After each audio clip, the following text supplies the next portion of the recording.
Good morning, Forefront. Glad you're here in person. And for those of you watching online, you're glad you're joining us this morning from wherever you are, whether it's cold or warm. We are glad you're here this morning as we start a new series called The Wandering Years. Not the Wonder Years, but The Wandering Years, as we're kind of trying to capture this idea and this journey and this experience of Jesus as he was going through his own development, right? From this time of his baptism, from the time of him wandering in the wilderness, from the time of him doing his first miracle and discerning what the timing of that would be at a wedding, to the text we'll be in today where he decides to sort of pull this like classic Home Alone teenage rebellion thing where he distances off from his parents and decides to stay at the temple with the religious leaders, and his parents are in this frenzy trying to find him.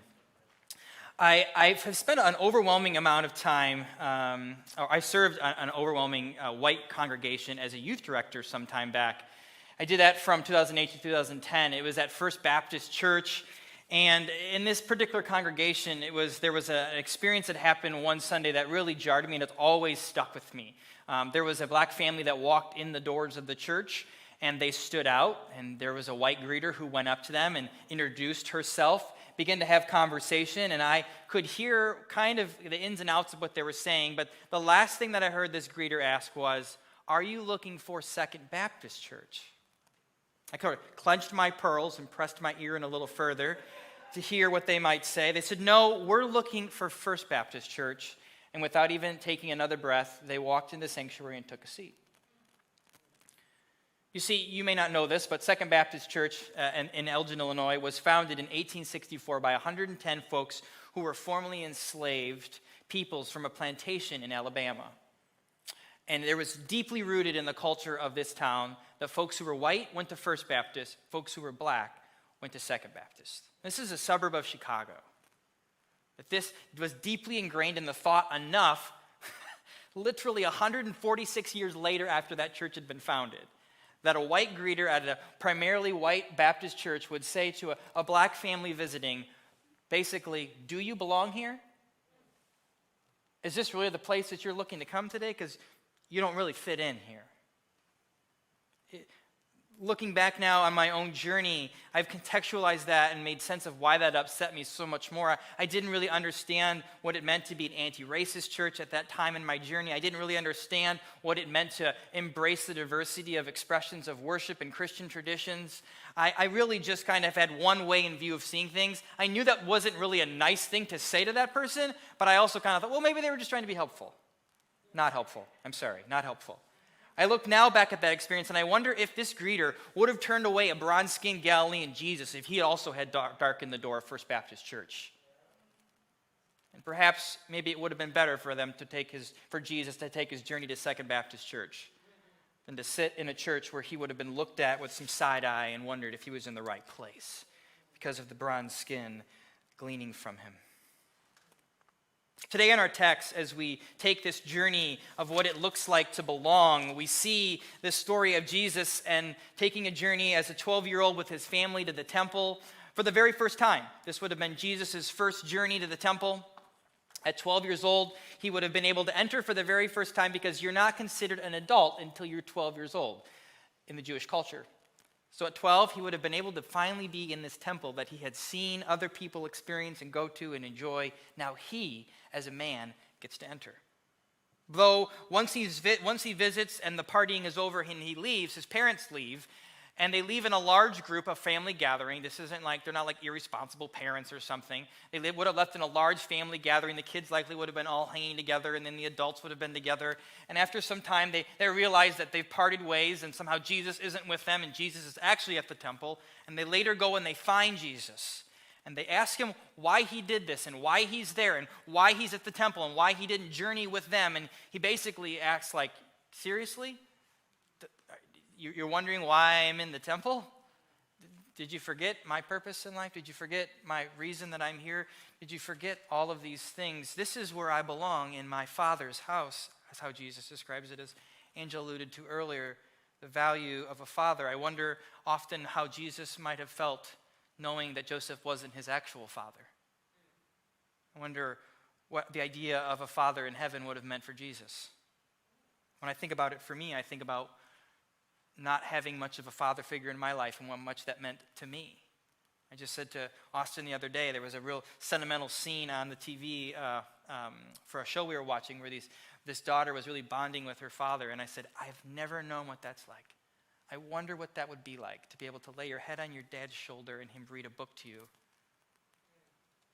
And I wonder what Jesus felt like growing up, and he could finally be in what is the house of God, the house of his Father, and he didn't want to leave. He wanted to bask in it for a little longer.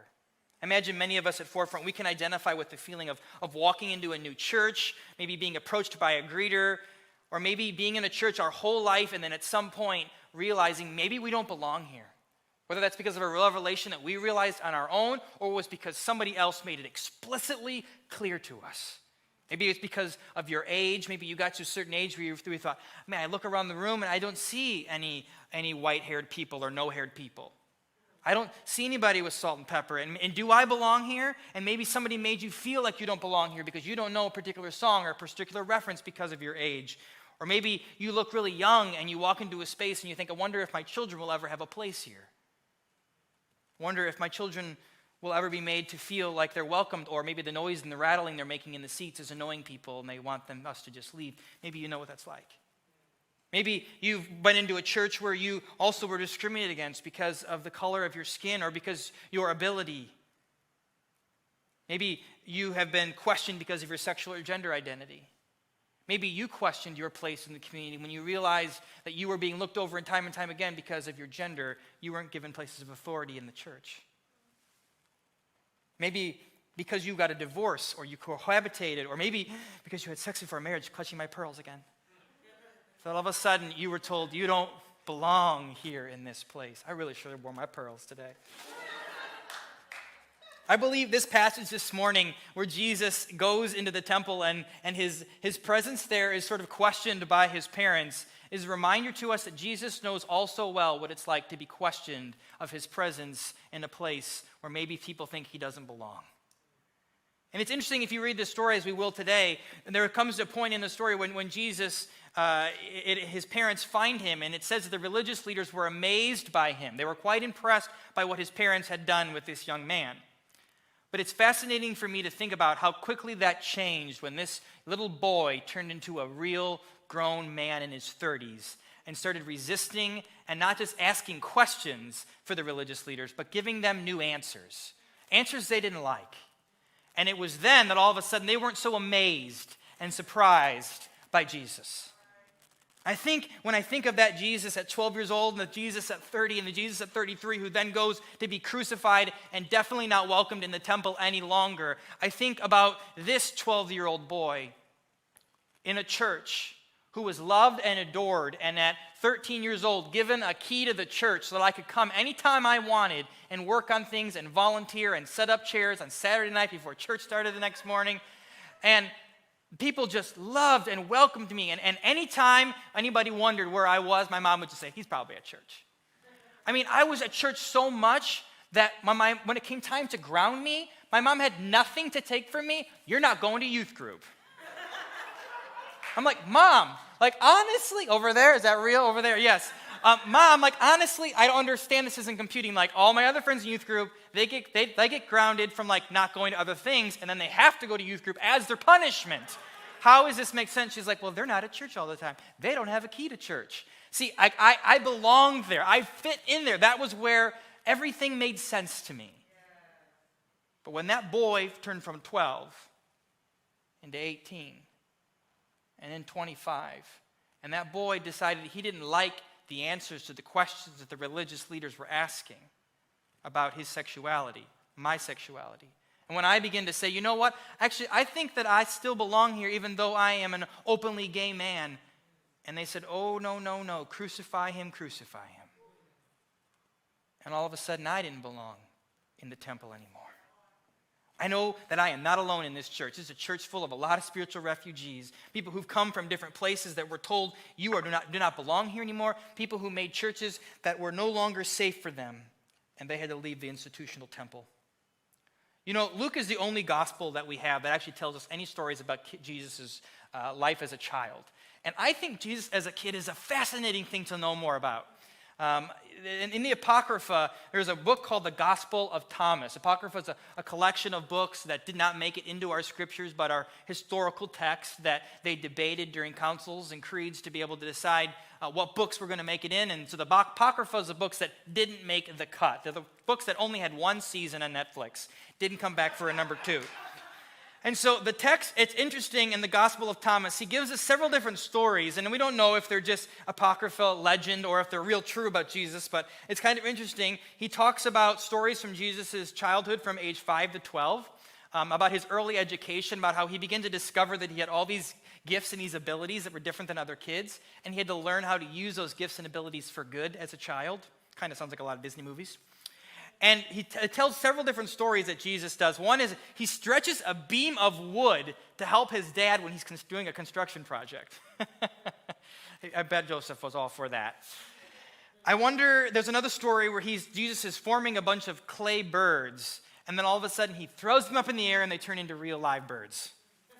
That story is also in the Quran, attributed to Jesus. And then you also have another story where Jesus' brother is bitten by a snake and he heals his brother. But then we have this last story, which is a story that we find in our text today. The same story, told very similar, almost all the same details, of Jesus in the temple with the religious leaders after deciding not to follow his parents back home with the rest of the crowd. Let's pick up in this story. Luke chapter 2, beginning in verse 41.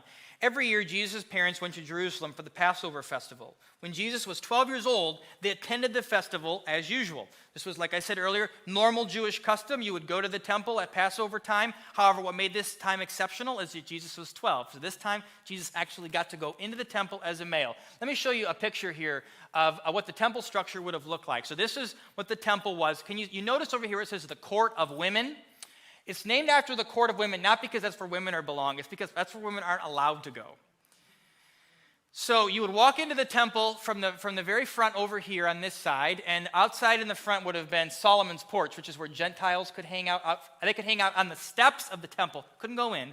Gentiles could hang out on the steps of the temple, Solomon's porch. And then the men would walk in, and they would be able to stand near the court of the women. So they'd stand there. And you see these 4 corners on each side, chamber of leopards, chambers of woods, galleries. So the galleries is where the women would stand. They were up, elevated, kind of like how we are here in the roulette. The women would be sitting up there. The men would be on the main floor where it was holy. The women were not able to be on the main floor where it was holy. They had to be up, elevated, and not be on the same floor with men. Also, likely children would have been up there with the women. So that's how you have this structure. Then the men would have taken their offering, and they would have taken whatever they brought, a pigeon or a goat or whatever that might be. They would bring it into this main entrance area here where you see where the word altar is, and they would have handed their gift to the priest, and the priest would have sacrificed it there. And the men couldn't have gone any further than the altar because only the priest could go to this, what you see is the porch and the holies of holies further on in there. Making sense? Good? Yes? Maybe so? Maybe not so? I don't know. Those of you watching on the live stream, you may be very confused if you can't see me pointing.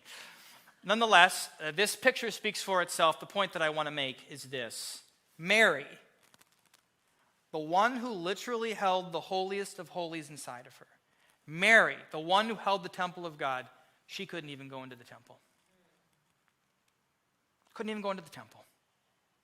This woman who was also made in the Imago Dei, the image of God, this woman who literally carried God inside of her was not allowed to press into this physical building of the temple. Only Joseph, and now Jesus for the first time at 12 years old. When I think about that, I think about my own journey of understanding women and their role in ministry, women and their equality to men. I remember when I was a youth pastor, there was a woman who came to me one time and she said, I really, really want to be a pastor like you. And I said, like a youth pastor, right? Like work with kids? And she said, no, I want to be like a head pastor of a church. She was in high school. And I remember not having any concept of a girl being a pastor of a church. And so I said, well, I don't think that's possible. I just think maybe youth or children's you could do, but I don't think you could actually be a head pastor of adult men and women in a congregation. I remember her whole countenance changing. I can see it in my mind still. She never did seek ministry because it wasn't in the way she wanted. I could tell she was discouraged and frustrated. And one day I remember her even saying, why would God give me a gift to preach and a passion for ministry and then tell me that I can't do it? I remember being so confused, but it didn't really affect me, so I didn't take the time to do the work.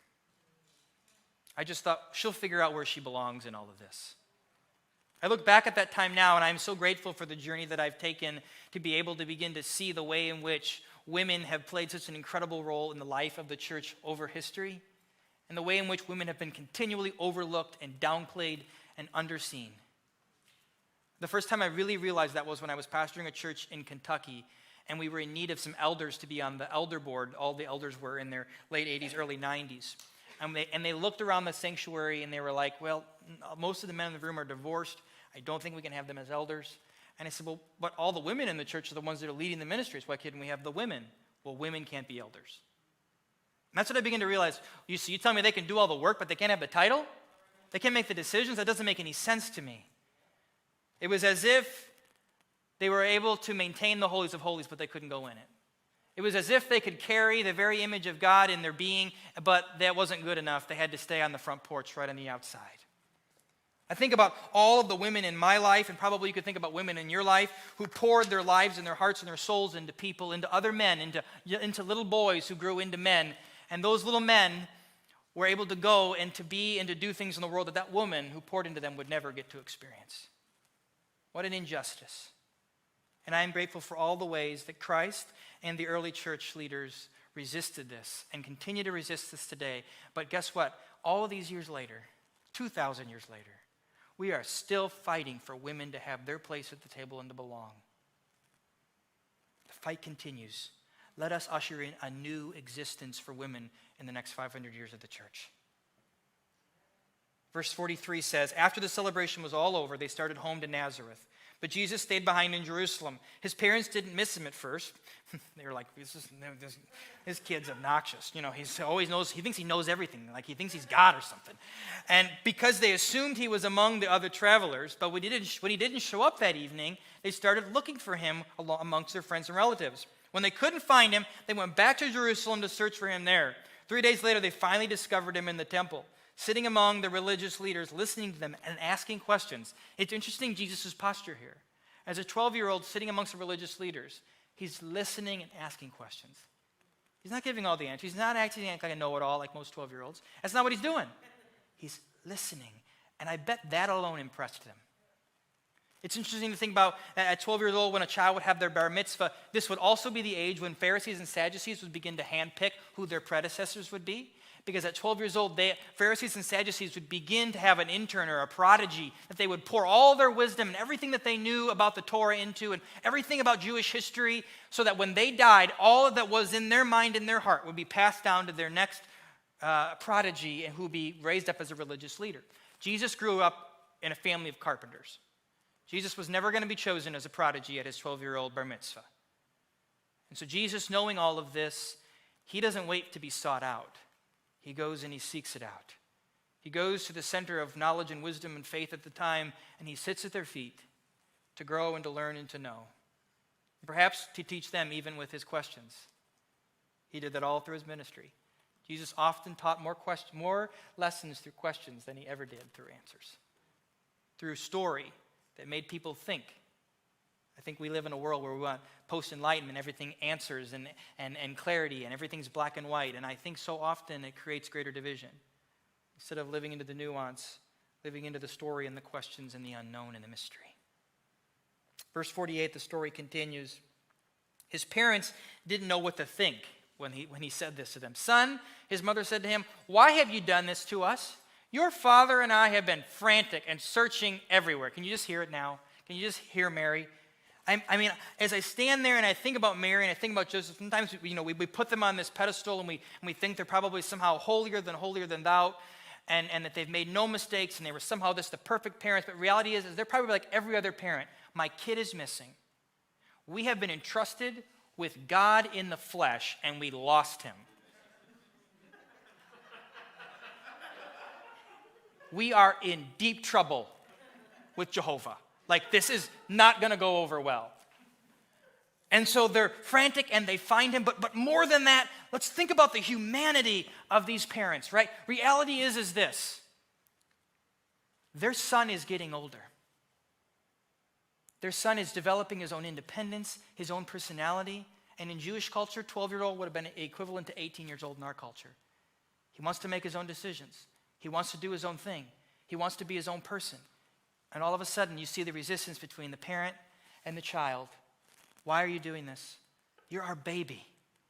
And no matter the fact that he just had his bar mitzvah and he is now a man, he will always be their baby.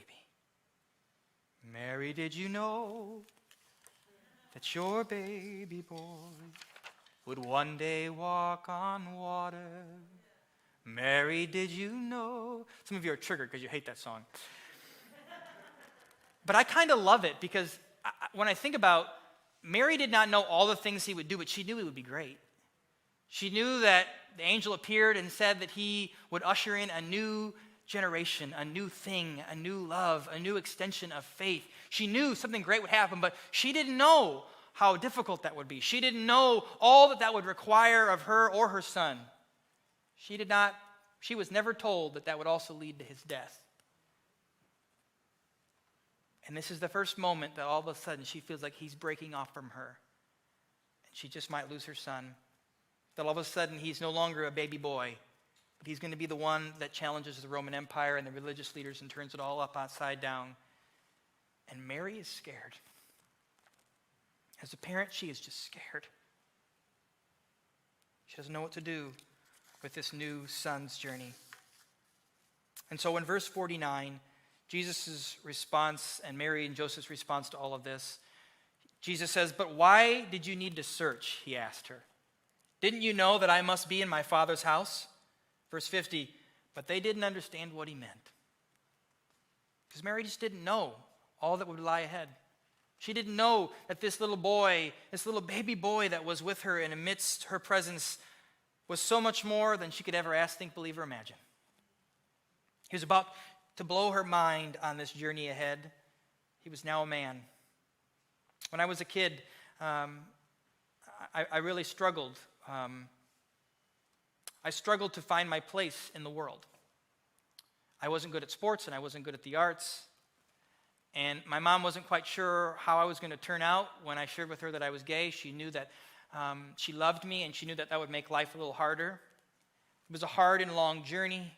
And there were many times when I was placed on the outer edges of the faith community because of my sexuality. When I was placed on the bench, it's the biggest sports term I know, or I was placed in timeout. When the keys were taken from me in the church and they said, "You don't belong," and I continued to, like Jesus, to fight and say, "No, I belong here." Mary and Joseph questioned if Jesus belonged in the temple that day. But Jesus said, "Mom and Dad, this is where I belong. I know kids aren't supposed to be running around here, but I'm not a kid anymore. Now starts the next stint of my journey."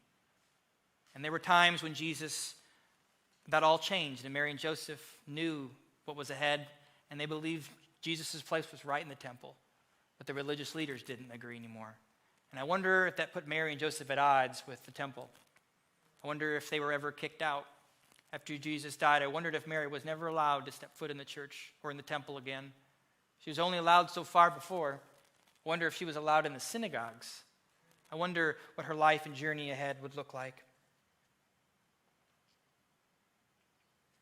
Brian McLaren says, "Fellowship is a kind of belonging that isn't just based on status or achievement or gender, but instead it is based on a deep belief that everyone matters, everyone is welcome, everyone is loved, no conditions, no exceptions." And so as we consider Jesus' journey and the doubt that rose for Mary and Joseph and the doubt that would later rise for the religious leaders about Jesus' place among them, I want us to take a moment and to stop and ask and look inward, not just how have we and our place been doubted in the community of faith, but how have we doubted or discouraged other people in their journey of faith? Who are the people that maybe you're not quite sure if they fit based on their beliefs or their gender or their sexuality or their thoughts about certain political affiliations? Who have you made to feel as if they don't belong? I think about the Roman Catholic Church recently considering if they would deny communion to President Joe Biden and other politicians who took certain positions on abortion. I think about how so often we draw lines in the sand and we decide to tell people you don't belong because of this or that, and this is the only way you're going to exist in this space. I want us to take a moment and look inward this morning. As a church that is inclusive, let us never grow content and think that somehow we are truly inclusive towards all and we have no work to do. One of the things that I have come to see in my own life and journey is that sometimes even the most progressive of churches can sometimes be the most blind because they think we don't need to look inward. I pastored a progressive church once, and after a song that would be really moving, there was a church member that would start clapping his hands, and he would start snapping his fingers, and he would say, "I know that's right." He would get real passionate, and then he would start clapping like this after the song. And time again, I was amazed that no one in the room would clap with him. And he would be left to clap by himself until the next song started. And sometimes people would even give him a little eye, like, that's not our custom here, we don't do that. And when I would preach, he would say he would do a call and response, speak back to me, and I would speak to him, and people would look like, what are you doing? That's distracting. And this is a church that was committed to being an anti-racist church. Yet over and over again, I could tell that they weren't willing to embrace customs that were different. They weren't willing to make space for people and church traditions and backgrounds and expressions of faith and worship that were different than them. And so I said, you know what, when that guy claps, I'm going to clap. And it'll just be two of us clapping together. And over time, a few more claps would start. It was never the whole church. It was never half the church. But it was enough that that person kept coming because they said, I feel like I still belong here. But the fact that that person ever even had to say, I feel like I still belong here, meant we were doing something wrong. We weren't looking inward enough to truly be the progressive interdenominational church that God was calling us to be. And so as we look inward in this next year and as we look inward as a church, I don't want us to sit here during this sermon and think, oh yes, woe is me, I didn't belong, I got kicked out. There's a space and a place for that, and let us light that candle and let us weep with you. But let us also look inward and make sure that we are not also doing to others what has been done to us. That we're always drawing the circle wide. That we're always making space for people from different traditions and backgrounds and expressions, experiences of the faith, people of different parties and ideals and views.